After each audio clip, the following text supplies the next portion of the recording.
దేవునికి స్తోత్రం. ప్రియమైన దేవుని పిల్లలారా, పస్కా అనబడిన పులియని రొట్టెల పండుగ ఎవరెవరు ఆచరించాలి అనేది మనము ఇప్పుడు లేఖనాల్లో మనము ధ్యానం చేసుకుంటున్నాం. పస్కా అనబడిన పులియని రొట్టెల పండుగ దేవుడైన యెహోవా 3 వంశముల వారు, ఈ భూమి మీద 3 వంశముల వారు ఉన్నారు. ఈ 3 వంశముల వారు పస్కా అనబడిన పులియని రొట్టెల పండుగను ఆచరించాలి. ఎందుకంటే ఆయన పాపము నుండి విడుదల పొందుకున్న వారు పులియని రొట్టెల పండుగను ఆచరించాలి. పాపమును పస్కా చేసి పులియని రొట్టెల పండుగను ఆచరించాలి. ఈ భూమి మీద ఉన్న 3 వంశముల వారు ఎవరు, వీరెందుకు ఈ పండుగను ఆచరించాలి అనేది మనం లేఖనాల్లో మరి దేవుడు మనకు బయలుపరిచిన మార్గములలో మనము నడుచుకుందాం. ఆదికాండము 5వ అధ్యాయంలో ఆదాము వంశావళి గ్రంథం ఇదే. దేవుడు ఆదామును సృష్టించిన దినమున దేవుని పోలికగా అతన్ని చేశాను. మగవానిగాను ఆడుదానిగాను వారిని సృజించి, వారు సృజించబడిన జన్మన వారిని ఆశీర్వదించి వారిని నరులని పేరు పెట్టాను. ఆదాము 130 ఏండ్లు బ్రతికి తన పోలికగా తన స్వరూపమున కుమారుని కని అతనికి షేతు అని పేరు పెట్టెను. షేతును కనిన తరువాత ఆదాము బ్రతికిన జన్మలో 800 ఏండ్లు అతడు కుమారులను కుమార్తెలను కనెను. ఆదాము బ్రతికిన జన్మలన్నీ 930 ఏండ్లు. అప్పుడు అతడు మృతి పొందెను. కనుక ఆదాము కయ్యూను హేబేలును కన్నారు, కానీ హేబేలు కయ్యూనేమో శపించబడ్డాడు. దేవునికి విరోధమైన తమ్ముడిని చంపి దేవునికి విరోధమని పనిచేశాడు. మరి హేబేలు బలిష్టమైన మరి దేవునికి ఇష్టమైన అర్పణలు అర్పించాడు. అందుని బట్టి కయ్యూను అపవాది సంబంధిగా తమ్ముడిని చంపేశాడు. వారిద్దరి తర్వాత షేతు పుట్టాడు. దేవుని వంశావళి ఎలా వచ్చిందంటే ఆదాము వంశావళి, షేతు దగ్గర నుంచి ఆదాము వంశావళి. మరి వంశముల నుండి ముగ్గురు జనరేషన్ వచ్చారు. 3 వంశముల వారు ఈ భూమి మీద 3 వంశముల వారు ఎవరంటే హిందువులు, ముస్లింలు, క్రైస్తవులు. ఈ 3 వంశముల వారు షేతులో నుంచే మరి షేతులో నుంచి ఈ 3 వంశముల వారు వచ్చారు. చూడండి, 6వ వచనం మనం చదువుకుందాం. ఆదికాండము 5వ అధ్యాయము 6వ వచనం. షేతు పుట్టాడు. దేవుడు షేతుని ఆదాముకి 3వ బిడ్డగా ఇచ్చాడు. షేతులో నుంచి ప్రియమైన దేవుని బిడ్డలారా కొంత జనరేషన్ వచ్చేసింది. 21వ వచనంలో హానోకు పుట్టాడు. హానోకు పుట్టిన తర్వాత కొంత జనరేషన్ అయిపోయిన తర్వాత యోనాషు పుట్టాడు. యోనాషు తర్వాత హానోకు పుట్టాడు. అంటే వారి మధ్య కొంత జనరేషన్ జరుగుతూ వచ్చేసింది. తర్వాత హానోకు దినములన్నీ 365 ఏండ్లు. హానోకు దేవునితో నడిచిన తర్వాత దేవుడు అతను తీసుకొని పోయాను కనుక అతడు లేకపోయాను. హానోకు దేవునితో నడిచాడు, ఏనోషు దేవునితో నడిచాడు. షేతు ద్వారా ప్రార్థన ఆరంభమయ్యింది కనుక మరి మన ఆదాము వంశావళి, అవ్వా ఆదాముల వంశావళి ఇది. కనుక షేతు హానోకు ద్వారా మెతుషెల వచ్చాడు. మెతుషెల ద్వారా లెమెకు వచ్చాడు. లెమెకు ద్వారా మరి నోవాహు వచ్చాడు. కనుక ప్రేమ దేవుని బిడ్డలారా, నోవాహుకి ఇప్పుడు ఈ జనరేషన్ మొత్తాన్ని దేవుడు, ఎందుకంటే వాళ్ళు దేవుణ్ణి తెలుసుకోకుండా వారు సృష్టిని ఆరాధిస్తూ ఉన్నారు కనుక, సృష్టికర్తను మర్చిపోయి సృష్టిని ఆరాధిస్తున్నారు కనుక దేవుడు వాళ్ళందరినీ మరి చంపేయాలని ఆలోచించాడు. నరుల చెడుతనము గొప్పదైనందున నరులను బ్రతికి ఉండటానికి దేవునికి ఇష్టం లేకపోయింది. అందుకనే మరి నోవాహుకి 3 కుమారులు ఉన్నారు. నోవాహుకు 3 కుమారులు ఉన్నప్పుడు నోవాహు దేవునితో నడిచాడు. నోవాహు దేవుని యందు భయభక్తులు కలిగి ఆయనకు ప్రార్థన చేస్తూ ఆయన్ను వెంబడించాడు, ఆయనతో నడిచాడు. నోవాహు నీతిమంతుడుగా తీర్చబడ్డాడు. నోవాహుకి ముగ్గురు కుమారులు ఉన్నారు. ఈ ముగ్గురు కుమారులే షేము, హాము, యాపేతులు. ఈ ముగ్గురు కుమారులే హిందువులు, ముస్లింలు, క్రైస్తవులు. ఈ ముగ్గురు కుమారులే ఇజ్రాయేలీలు, ఐగుప్తీలు, అషూరీలు.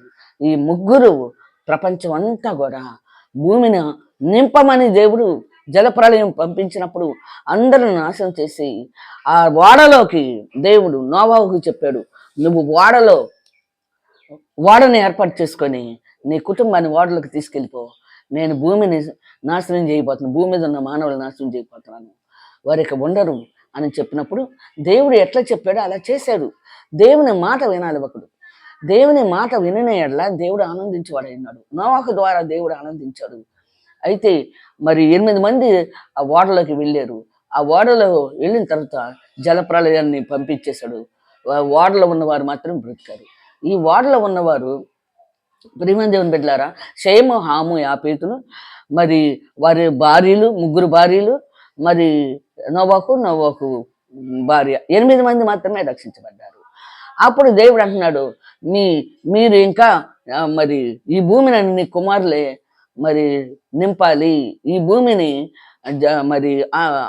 ఈ భూమిని నీ కుమారులే నింపాలి, కనుక నీవు ఇక కిందకి రా, ఈ భూమి అంతా మీరే మొత్తాన్ని నింపండి అని మరి 3 వంశముల వారికి, 4 దిక్కుల వారికి దేవుడు బయలుపరిచిన మరి పండగ ఇది.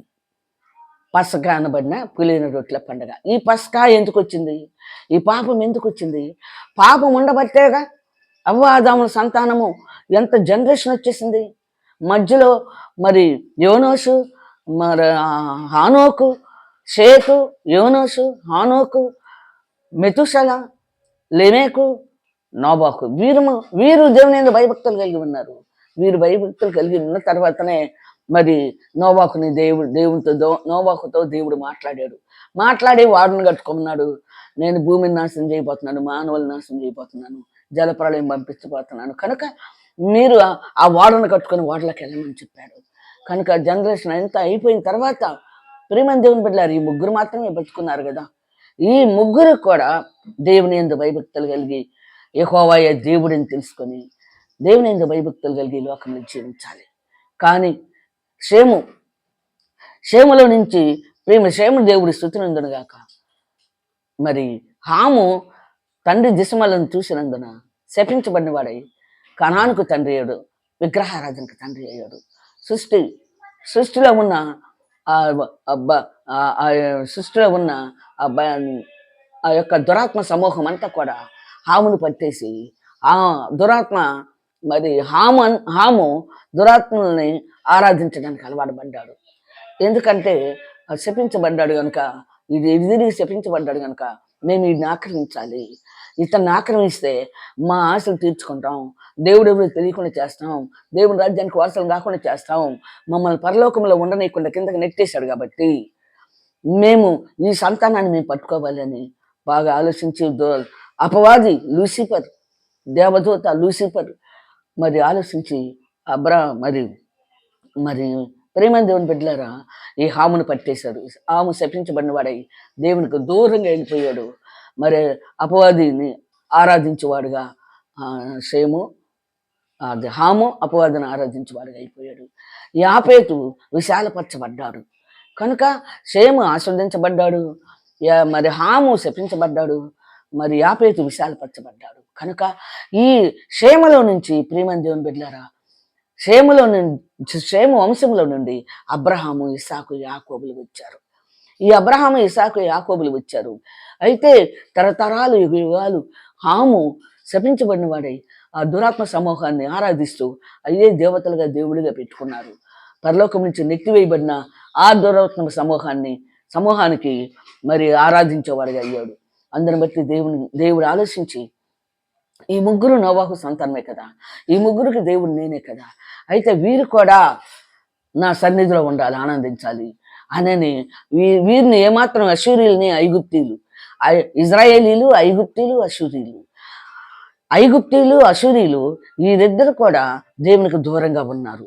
ఈయన విశాలపరచబడ్డాడు కానీ శపించబడలేదు, ఆశీర్వదించబడలా.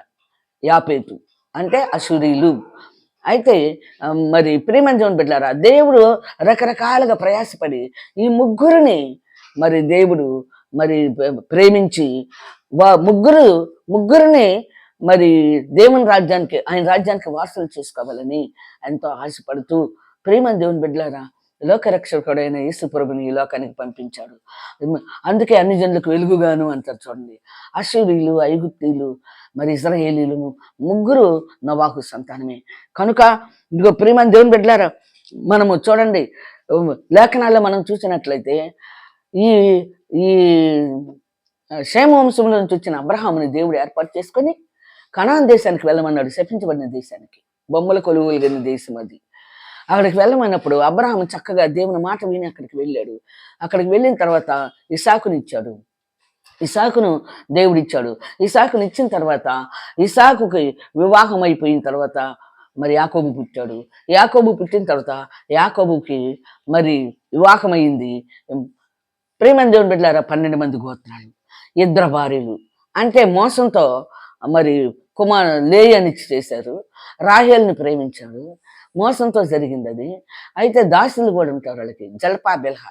వారు ఇక ఎవరి దగ్గరికి పోవటానికి లేదు, ఆ ఇంట్లోనే పరిమితంగా ఉండాలి.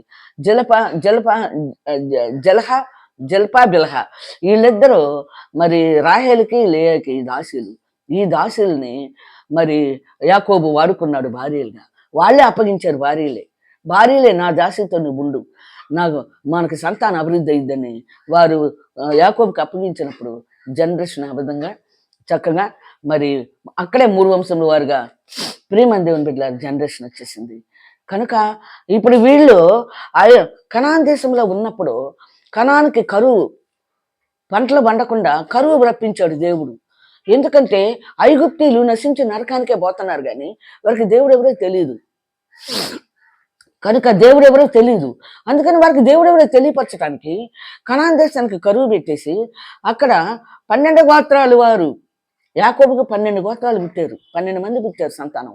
ఆ 12 మందికి వివాహాలు అయిపోయి ఆ 12 మందికి 70 మంది సంతానం వచ్చారు. ఆ 70 మంది సంతానాన్ని ఐగుప్తు దేశానికి పంపించాడు. ఐగుప్తు దేశానికి పంపించిన తర్వాత అక్కడ రెండో దేవుడిని, ఇంకా ఇతర దేవతలను ఆరాధించకూడదు, ఇతర దేవుడి అంటానికి లేదు.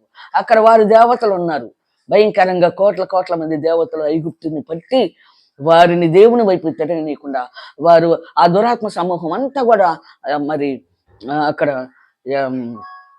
మరి ఐగుప్తీయుల్ని పట్టేసింది. అంటే హాము సంతానము ఐగుప్తులోనున్న హాము సంతానము, హాము ఐగుప్తు అనమాట. అంటే ప్రేమ విగ్రహారాధికుడు, అన్ని జనులు. కనుక వారిని మార్చుకోవటానికి, వారికి దేవుడు తెలియపరచడానికి ఇశ్రాయేలీలు 70 మందిని దేవుడు 12 గోత్రాల వారిని అక్కడికి పంపించేశాడు. 12 గోత్రాల వారిని మరి ఐగుప్తుకు పంపించాడు దేవుడు. ఇక్కడ కరువు పెట్టేశాడు, అక్కడ ధాన్యం బాగా పంటలు పండించాడు, అక్కడికి పంపించారు. పంపించిన తర్వాత ప్రేమ దేవుని బిడ్డలారా, అక్కడ పంటలు విస్తారంగానే పండుతున్నాయి. ముందుగానే యోసేపుని అక్కడికి పంపించాడు. ప్రణాళిక, దేవుని ప్రణాళిక. ముందుగానే కలలుగానే వాడుగా చేశాడు యోసేపుని. 11వ వాడు యోసేపు. అంటే యాకోబుకి 11వ సంతానం యోసేపు. యోసేపుని కలలుగానే వాడుగా చేసి అన్నల చేత ద్వేషించబడి అక్కడ అశూరీయులు అంటే ఇష్మాయేలీలు వ్యాపారానికి వెళ్తుంటే వాళ్ళకి అమ్మేసిన తప్పుడు వాళ్ళు తీసుకెళ్ళి ఐగుప్తులో అమ్మటం. అక్కడ మరి యోసేపు వెళ్ళిన దగ్గర నుండి కూడా విస్తారంగా పంటల బండి మరి ఐగుప్తు అభివృద్ధి చెందిందంట. అందుకనే దైవాత్మ కలిగిన వాడు యోసేపు. మనలోనే ఉండాలి యోసేపు. కనుక మనలోనే ఉందాం, మనలోనే ఉంచుకోవాలని యోసేపుని మరి ప్రియమైన దేవుని బిడ్డలారా, పూజారి కూతుర్ని పోతిఫరు యొక్క కుమార్తెనిచ్చి పెళ్లి చేశారు. ఒక బ్రాహ్మణ కుమార్తెను అంటే పూజారి కూతుర్ని ఇచ్చి పెళ్లి చేశారు. అప్పుడు ప్రియమైన దేవుని బిడ్డలారా, ఒక ఇజ్రాయేల్కి, ఒక ఐగుప్తుకి, ఒక అన్ని జనులకి, ఒక ఇజ్రాయేల్కి పుట్టిన సంతానము మరి యోసేపుకి ఆసెనతుకు పుట్టిన సంతానమే ఎఫ్రాయిము, మనష్షలు. ఈ ఎఫ్రాయిము, మనష్షలు చూసారా, అంటే ఒక ఇశ్రాయేల్ని ఒక ఐగుప్తుని కలిపాడు దేవుడు. అక్కడ మరి ప్రియమైన దేవుని బిడ్డలారా, మళ్ళా ఇశ్రాయేలు 70 మంది వెళ్ళారు. 70 మంది వెళ్ళిన తర్వాత 430 సంవత్సరాలకి వారికి కొన్ని లక్షల మంది, 70 మందికి 40 లక్షలు పైన మంది జనరేషన్ దేవుడు ఇచ్చాడు. అయితే ఐగుప్తీయులు అంటున్నారు, వీరు మరి 70 మంది ఇక్కడికి వచ్చి వీళ్ళు సంతానాభివృద్ధి కలిగిన వారుగా ఉన్నారు కనుక వీరు మన మీద తిరుగుబాటు చేస్తారు కనుక వీరిని మనం అనగొట్టాలి, వీరిని మనం బాధలు పెట్టాలి, వీరిని మనం కష్టపెట్టి బాధించి వేధించి వీరిని అనగొట్టేస్తే అప్పుడు మన మీదకి రాకుండా ఉంటారు, వారు మన మీద పెత్తనం చేయకుండా ఉంటారు, మనల్ని ఆక్రమించకుండా మన దేశాన్ని ఆక్రమించుకుంటూ ఉంటారని ఫరో మరి ఆలోచించి ప్రియమైన దేవుని బిడ్డలారా ఈ బాధలు పెట్టడం మొదలేశాడు, శ్రమలు పెట్టడం మొదలేశాడు, కొట్టడం మొదలేశారు. వారి ఇండ్లు, వారి యొక్క పొలాలు, వాళ్ళు సమస్తము ఇశ్రాయేలీలే చెయ్యాలి. వారి బానిసలుగా వాడుకున్నారు. అందుకని అయితే బానిసలుగా వాడుకున్నప్పుడు ఇశ్రాయేలీలు ఆ బాధలకు తట్టుకోలేక దేవునికి ప్రార్థన చేశారు. ఎప్పుడైతే ప్రార్థన చేశారో అబ్రహాము, ఇసాకు, యాకోబుల దేవా, మా పితరుల దేవా, మేము ఈ స్థలంలో ఇక్కడ ఈ ఐగుప్తులో మేము వేదన పడుతున్నామయ్యా, బాధలు పడుతున్నామయ్యా, మా పని అయిపోయిందయ్యా, నువ్వు మాకు దేవుడు కదా, మా మొర ఆలకించు, మా ప్రార్థనకి చెవియగ్గు అని అన్నప్పుడు దేవుడు చక్కగా వారు ఆలోచించి ప్రియమైన దేవుని బిడ్డలారా అక్కడ రక్షకుడిని ఏర్పాటు చేశాడు. ముందుగానే రక్షకుడిని ఆయన కూడా ఫరో ఇంట్లో పెరిగించి ఫరో ఇంట్లో పెరిగేవాడుగా మరి అమరాము ఎక్కిబెత్తులకు పుట్టిన మోషేని రక్షకుడిగా అక్కడ ఫరో ఇంట్లోనే పెంచి అక్కడి నుంచి బయటికి తీసుకొచ్చి ఇశ్రాయేలుని బయటికి తీసుకురావడానికి మోషేని ఏర్పాటు చేసుకున్న తర్వాత ప్రియమైన దేవుని బిడ్డలారా వారు చూడండి, మనము లేఖనాల్లో చదువుకుంది నిర్గమాకాండము. దేవుడు వారి మొర ఆలకించి 12 గోత్రాలు 40 లక్షల మంది అయ్యారు 430 సంవత్సరాలకి. వారు బాధలు పడినప్పుడు, కష్టపడినప్పుడు దేవుడు వారి మొర ఆలకించి ఇప్పుడు చూడండి అక్కడ ఐగుప్తీయులకి తీర్పు తీర్చాలి, మీరు పరదేశుల్ని ప్రేమించాల్సింది వాగుర్తి, వీరిని భయంకరంగా కష్టపెట్టారు కనుక, భయం భక్తి లేని వారుగా ఉన్నారు కనుక వీరిని నేను మరి భయంకరంగా బాధలు పెట్టి ఇశ్రాయేలుని విడిపించాలని ఆలోచించాడు దేవుడు. మోషేని రక్షకుడిగా ఏర్పాటు చేసి ఫరో ఇంట్లోనే పెంచాడు. అయితే ప్రియమైన దేవుని బిడ్డలారా ఇక్కడ మనం లేఖనాల్లో ఆ బాధలకు తట్టుకోలేక దేవునికి ప్రార్థన చేశారు కదా, దేవుడు ఇప్పుడు ఈ 12 గోత్రాలు వారిని విడుదల చేయటానికి నేను ఈ రాత్రి కాలంలో ఫరోకు మరి ఈ రాత్రి కాలంలో నేను ఐగుప్తీయులకి తీర్పు తీర్చబోతున్నాను. మరి ఐగుప్తీయులకి తీర్పు తీర్చబోతున్నాను కనుక మరి ఐగుప్తి దేవతలకి నేను తీర్పు తీర్చబోతున్నాను కనుక మీరు ఈ రాత్రి కాలంలో ఇక్కడ మీరు పుట్టింది మొదలుకొని ఇప్పటి వరకు అన్ని ఆచారాలే చేశారు, సాంప్రదాయాలు చేశారు, లోక మర్యాదలను అనుసరించారు, పితర పారంపర్యాచారాలను అనుసరించారు. మీ పితరులందరూ 70 మంది 40 లక్షల మంది అయ్యారు. అందరూ ఈ ఐగుప్తు అభిచారంలో పాలుభాగస్తులు అయ్యారు కనుక మీరు ఈ పాపం నుండి విడుదల పొందుకోవాలంటే గొర్రెలను మేకలను మీరు వధించి ఈ రాత్రి కాలంలో మీ గడప కమ్ములకు ఆ రక్తమును పూసుకోండి, నేను సంహారకుడిని పంపించబోతున్నాను. ఇప్పుడు ఐగుప్తుకు తీర్పు తీర్చడానికి సంహారకుడు వస్తున్నాడు కనుక మీరు ఈ రాత్రి కాలంలో ఈ గొర్రెలను మేకలను వధించి గడప కమ్ములకు మరి రక్తం పూసుకోండి. ఆ రక్తము చూసి సంహారకుడు మీ జోలికి రాడు. ఐగుప్తుని నేను నాశనం చేయబోతున్నాను, ఐగుప్తు దేవతలకి నేను తీర్పు తీర్చబోతున్నాను అని చెప్పినప్పుడు ప్రియమైన దేవుని బిడ్డలారా వారు చక్కగా వారు దేవుని చెప్పిన మాట విని అక్కడ గొర్రెలను మేకలను కోసుకొని అక్కడ గడప కొమ్మలకి రక్తంను పూసుకొని వారు లోనే ఉన్నారు కానీ బయటకు రాకుండా సంహారకుడు వచ్చిన పని చూసుకునే వరకు లోనే గృహాల్లోనే ఉండిపోయారు. అయితే ఐగుప్తుని 10 సూచక్రియల ద్వారా నాశనం చేసేసాడు దేవుడు. ఆ తర్వాత ప్రథమ సంతానాన్ని కూడా నాశనం చేశాడు. ఐగుప్తీయుల యొక్క ప్రథమ సంతానం, ఫరో ఇంట్లో కూడా ప్రథమ సంతానం చనిపోయాడు. అప్పుడు ఫరో అంటున్నాడు, మోషే మీ జనాంగాన్ని తీసుకొని వెళ్ళిపోండి, ఇంకా మా దేశంలో ఉండటానికి వీల్లేదు, ఎవరో వద్దు, మొత్తాన్ని తీసుకొని వెళ్ళమని చెప్తున్నాడు. దేవుడే ఆ గొప్ప కార్యం చేశాడు. ఇప్పుడు దేవుడు బలవంతుడు, దేవుడు యెహోవాయే దేవుడని బలవంతుడని చక్కగా అక్కడ వారికి తెలియపరచబడింది. మోషేని రక్షకుడిగా ఉంచి బయటికి తీసుకొస్తున్నాడు. మనం నిర్గమాకాండము 12వ అధ్యాయము 12వ వచనం మనం చదువుకుందాం. చూడండి, ఆ రాత్రి నేను ఐగుప్తు దేశమందు సంచరించి ఐగుప్తు దేశమందలి మనుషులలోనే గాని జంతువులలోనే గాని తొలి సంతతి అంతయు హతము చేసి ఐగుప్తు దేవతలందరికీ తీర్పు తీర్చెదను. నేను యెహోవాను. మీరున్న ఇండ్ల మీద ఆ రక్తము మీకు గుర్తుగా ఉండును. నేను ఆ రక్తమును చూచి మిమ్మను నశింపచేయక దాటిపోయేదను. నేను ఐగుప్తు దేశమును పాడు చేయుచుండగా మిమ్ము సంహరించుటకు తెగులు మీ మీదకి రాదు. కాబట్టి ఈ దినము మీకు జ్ఞాపకార్థమైనదగును. మీరు యెహోవాకు పండుగగా దానిని ఆచరింపవలెను. తరతరములకు నిత్యమైన కట్టడగా దానిని ఆచరింపవలెను. 7 దినములు పులియని రొట్టెలను తినవలెను. మొదటి దినమున మీ ఇండ్లలో నుండి అంటే మీ హృదయంలో నుండి పొంగినది పారవేయవలెను. మొదటి దినము మొదలుకొని 7వ దినము వరకు పులిసిన దానిని తిను ప్రతి మనుషుడు ఇజ్రాయేలీలో నుండి అంటే ఆశీర్వదించబడిన వారిలో నుండి కొట్టివేయబడును. ఆ మొదటి దినమున మీరు పరిశుద్ధ సంఘముగాను 7వ దినమున పరిశుద్ధ సంఘముగాను కూడుకొనవలెను. ఆ దినముల యందు ప్రతివాడు తినవలసినది మాత్రమే మీరు సిద్ధపరచవచ్చును. అదియుగాక మరి ఏ పనియు చేయకూడదు. పులియని రొట్టెల పండుగను మీరు ఆచరింపవలెను. ఆ దినమందే నేను మీ సమూహములను ఐగుప్తు దేశముల నుండి వెలుపలికి రప్పించితిని గనక మీరు మీ తరములన్నిటిలో ఈ దినము ఆచరింపవలెను. ఇది మీకు నిత్యమైన కట్టడిగా ఉండును. మొదటి నెల 14వ దినము సాయంకాలము మొదలుకొని ఆ నెల 21వ దినము సాయంకాలము వరకు మీరు పులియని రొట్టెలను తినవలను. 7 దినములు మీ ఇండ్లలో పాపము ఏది కూడా ఉండకూడదు. పొంగినది అంటే పాపము ఉండకూడదు. పులిసిన దానిని తినువాడు అన్యుడే గాని దేశములో పుట్టినవాడే గాని ఇజ్రాయేలీల సమాజంలో ఉండకుండా కొట్టివేయబడును. మీరు పులిసినదేది తినక మీ నివాసములన్నిటిలోనూ పులి అని వాటినే తినవలెనని చెప్పమనెను.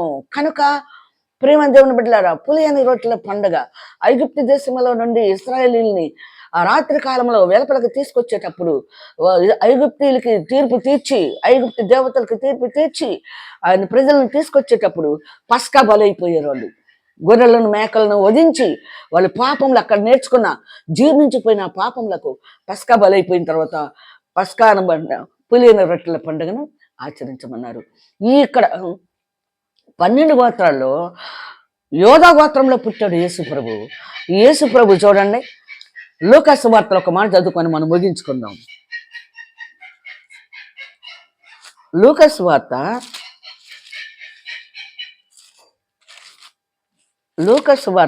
2వ అధ్యాయము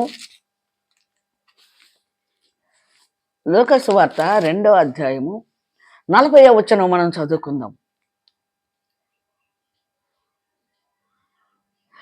39వ వచనం కూడా మనం చదువుకుందాం.